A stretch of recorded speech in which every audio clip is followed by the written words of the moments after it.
السلام علیکم ورحمۃ اللہ۔ آج کا دوسرا نشریہ سیف الرحمان کی زبانی اور پہلے اہم خبروں کا خلاصہ۔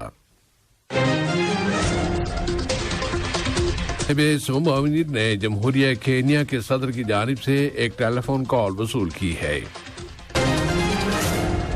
فلسطینی انتظامیہ نے یہودی آباد کاروں کی جانب سے مقبوضہ مغربی کنارے میں ایک نئی یہودی بستی کی تعمیر کی مذمت کی ہے۔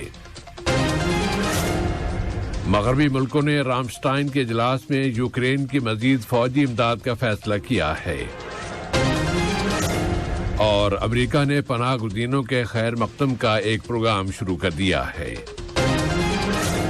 یہ تھا اہم خبروں کا خلاصہ، اور اب پیش خدمت ہے ریڈیو قطر سے آج کا دوسرا مفصل نشریہ۔ اللہ الرحمن الرحیم۔ صاحب اسم و امیر شیخ تمیم بن حمد آل ثانی نے جمہوریہ کینیا کے صدر ڈاکٹر ولیم روٹو کی جانب سے ایک ٹیلی فون کال وصول کی۔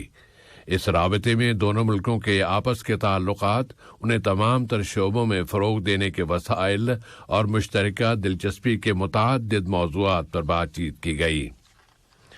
فلسطینی وزارت خارجہ نے یہودی آباد کاروں کی جانب سے مقبوضہ مغربی کنارے کے شہر نابلس کے جنوب مشرق میں ایک نئی یہودی بستی تعمیر کرنے کی مذمت کی ہے، اور کہا ہے کہ یہ اقدام یہودی آباد کاری کا تسلسل ہے اور اس کا مقصد نابلس کے جنوب میں واقع پورے علاقے کو نشانہ بنانا ہے۔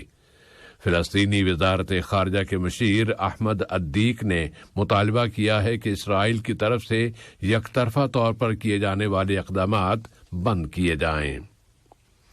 اردن کے دارالحکومت عمان میں اردنی شہریوں نے شہر القدس میں کی جانے والی خلاف ورزیوں کی مذمت، اردن اور فلسطین کے دفاع، صہیونی انتہا پسندانہ پالیسیوں کو مسترد کر دینے اور فلسطینی مزاحمت کی حمایت میں اسرائیلی سفارت خانے کے قریب دھرنا دیا ہے۔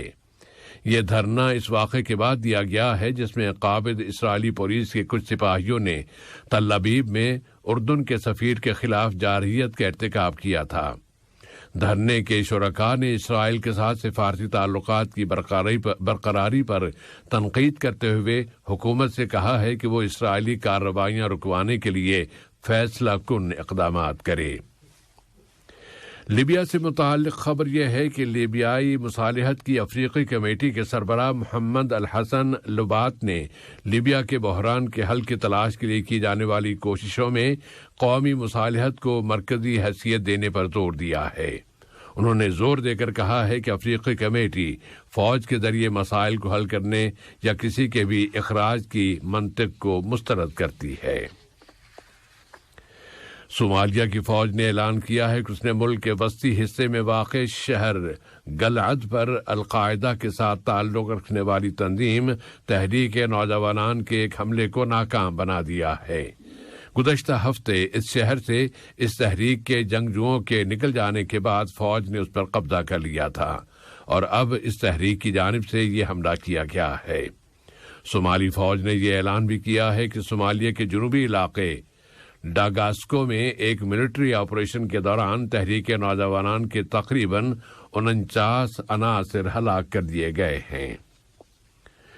لبنانی پارلیمنٹ کی کل 11ویں مرتبہ نئے صدر کے انتخاب میں ناکامی کے بعد اس کے متعدد ممبران نے احتجاجاً پارلیمنٹ کے اندر ہی دھرنا دے دیا ہے کہ صدارت کا عہدہ اتنی دیر سے مسلسل خالی کیوں پڑا ہوا ہے۔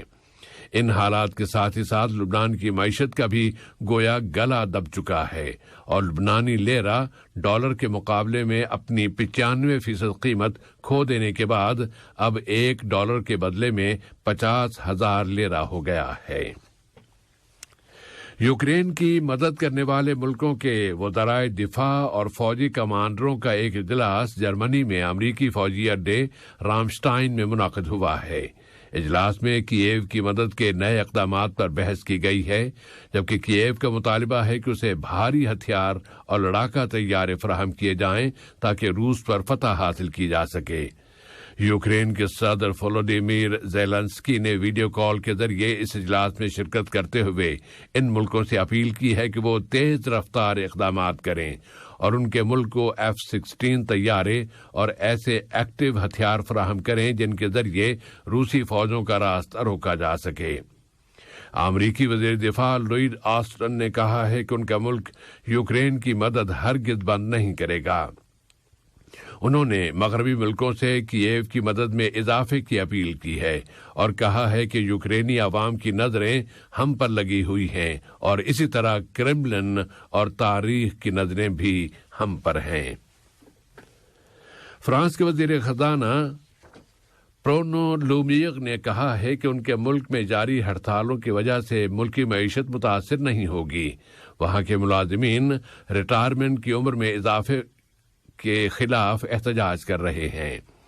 فرانسیسی وزیر خزانہ نے اپنے اس خیال کا اظہار کیا ہے کہ صدر ایمینوئل میکرون کی طرف سے ریٹائرمنٹ کے نظام میں لائی جانے والی اصلاحات فرانس کے لیے بہت ضروری ہیں۔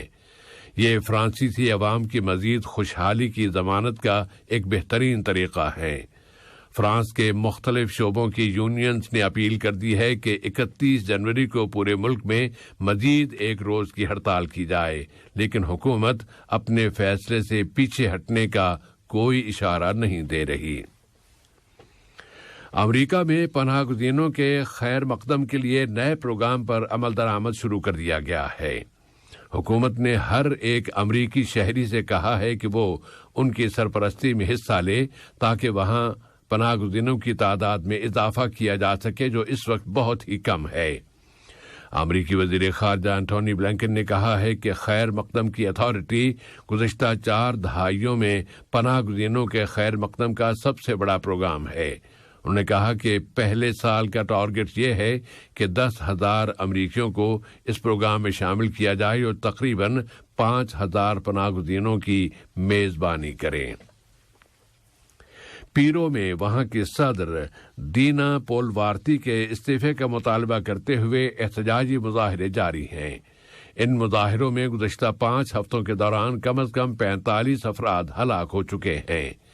پیرو کے ہزاروں شہریوں نے آج بھی دارالحکومت لیما میں ایک بہت بڑا مظاہرہ کیا ہے، جس میں مظاہرین کی پولیس کے ساتھ جھڑپیں ہوئی ہیں۔ پیرو کی پبلک پروسیکیوشن نے صدر جمہوریہ اور ان کی حکومت کے متعدد ممبران کے خلاف تحقیقات شروع کر دی ہیں۔ سیکورٹی فورسز نے حکومت مخالف مظاہرین کو کچلنے کی کارروائی میں 10 مظاہرین کو قتل کر دیا تھا، جس کے بعد حکومت پر قتل عام کا الزام عائد کیا گیا ہے۔ صدر دینا پولوارتی گزشتہ ہفتوں کے دوران ہونے والی 10 ہلاکتوں اور سینکڑوں افراد کے زخمی ہو جانے پر معذرت کا اظہار کر چکی ہیں۔ اور اب کچھ اقتصادی خبریں۔ قطر نے برادر ملک متحدہ عرب امارات میں عرب ملکوں کی مالیاتی وزارتوں کے انڈر سیکرٹریز کے اجلاس میں شرکت کی ہے۔ عرب مانیٹری فنڈ نے اس اجلاس کا اہتمام کیا تھا اور وزارت مالیات کے انڈر سیکرٹری جناب خلف بن احمد المنائی نے اس اجلاس میں قطر کی نمائندگی کی۔ قطر کلچرل ولیج قطارہ کی انتظامیہ نے وزارت بلدیہ کے تعاون سے 7ویں محاصیل یعنی فصلیں نامی میلے کا آغاز کر دیا ہے۔ اس میلے کا مقصد قطر کی زرعی اور غذائی پیداوار کو پروموٹ کرنا ہے۔ اس میلے کے منتظمین کا خیال ہے کہ یہ زرعی میلہ اپنے مقاصد حاصل کرنے میں کامیاب ہو جائے گا اور قطری فارموں کی پروڈکشن کی مارکیٹنگ، خود کفالت اور ریاست کی فوڈ سیکیورٹی کی مدد کی جا سکے گی۔ قطر سینٹرل بینک کے گورنر شیخ بندر بن محمد بن سعود آل ثانی نے گلف پیمنٹ کمپنی کے بورڈ آف ڈائریکٹرز کے 12ویں اجلاس میں شرکت کی ہے۔ اجلاس میں متعدد اہم موضوعات پر بحث کی گئی اور ان کے بارے میں مناسب فیصلے کیے گئے۔ MSC ورلڈ یورپ نامی سیاحتی بحری جہاز کل دوحہ کی بندرگاہ پر لنگر انداز ہو گیا۔ یہ اس کا 4تھا ٹور ہے۔ بندرگاہوں کے ادارے معانی قطر نے بتایا ہے کہ قطر میں کروزز کے شعبے نے قطر کو سمندری سیاحت میں لیڈنگ پوزیشن دلانے میں حصہ لیا ہے اور ٹورزم کے اخراجات میں اضافے سے قومی اقتصادی شعبے کو بھی فائدہ پہنچا ہے۔ قطر اسٹاک ایکسچینج کا جنرل انڈیکس رواں مہینے جنوری کے تیسرے ہفتے میں بھی دوسرے ہفتے کے مقابلے میں 1.36 کی کمی کے ساتھ اختتام کو پہنچا، جس کی وجہ عالمی منڈیوں کا اتار چڑھاؤ اور غیر یقینی صورتحال ہے۔